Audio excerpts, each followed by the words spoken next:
उत्तर प्रदेश की 10 विधानसभा सीटों पर होने वाले उपचुनाव को लेकर हलचल लगातार तेज है। इस उपचुनाव को यूपी चुनाव 2027 का सेमीफाइनल के तौर पर देखा जा रहा है। ऐसे में इंडिया गठबंधन अपनी पूरी ताकत के साथ चुनावी मैदान में उतरने की योजना बना रहा है। वहीं सीएम योगी आदित्यनाथ इस उपचुनाव को प्रतिष्ठा से जोड़कर देख रहे हैं, इसलिए भारतीय जनता पार्टी सभी 10 सीटों पर जीत की रणनीति तैयार कर रही है। सीएम योगी ने मंत्रियों की कमेटी बनाकर उन्हें विधानसभा सीटों पर जीत की रणनीति तैयार करने के निर्देश दिए हैं। सीएम इन सीटों पर जीत दर्ज कर पार्टी में अपनी छवि को मजबूत करने की कोशिश करेंगे। वहीं लोकसभा चुनाव में भाजपा को पछाड़ने के बाद विधानसभा उपचुनाव में जीत दर्ज कर विपक्ष अपना मोमेंटम बरकरार रखने की कोशिश करेगा। हालांकि उपचुनाव को लेकर विपक्षी गठबंधन इंडिया के सहयोगी समाजवादी पार्टी और कांग्रेस के बीच सीटों को लेकर दावेदारी शुरू हो गई है। कांग्रेस की ओर से विधानसभा उपचुनाव में 5 सीटों की मांग की जा रही है। दरअसल कांग्रेस की रणनीति समाजवादी पार्टी के समक्ष खड़ा होने की है। लोकसभा चुनाव 2024 में कांग्रेस को समाजवादी पार्टी ने 17 सीटों पर सीमित कर दिया था। वहीं अखिलेश यादव अपनी पार्टी को 63 सीटों पर उम्मीदवार खड़ा करने में कामयाब रहे। हालांकि अब विधानसभा उपचुनाव के जरिए कांग्रेस 50-50 फॉर्मूले को लेकर आगे बढ़ रही है।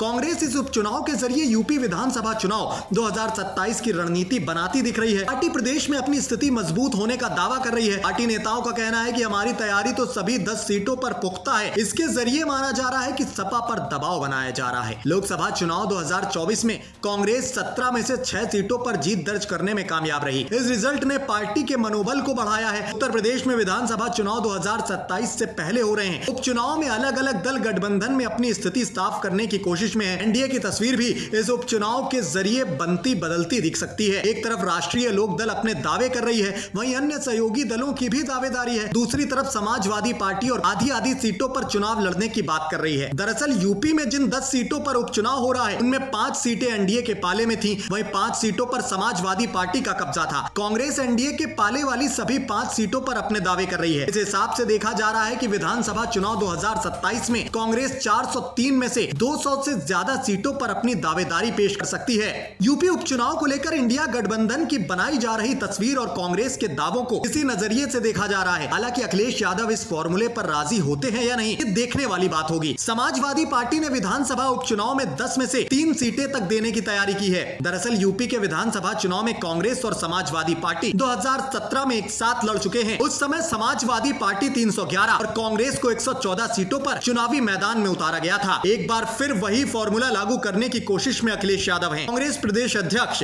अजय राय ने समाजवादी पार्टी के साथ मिलकर विधानसभा उपचुनाव में उतरने की बात कही है। वो बोले हैं कि अभी सीटों के बंटवारे के मामले में बातचीत नहीं हुई है। उन्होंने कहा कि हम लोगों ने अपने कार्यकर्ताओं को बुलाया था, सभी 10 सीटों से हमारे कार्यकर्ता आए थे। हम लोगों ने चर्चा 5 सीटों पर की है। जिन सीटों पर भाजपा और उनके सहयोगी को जीत मिली थी, हमारी तैयारी उन पर ही है।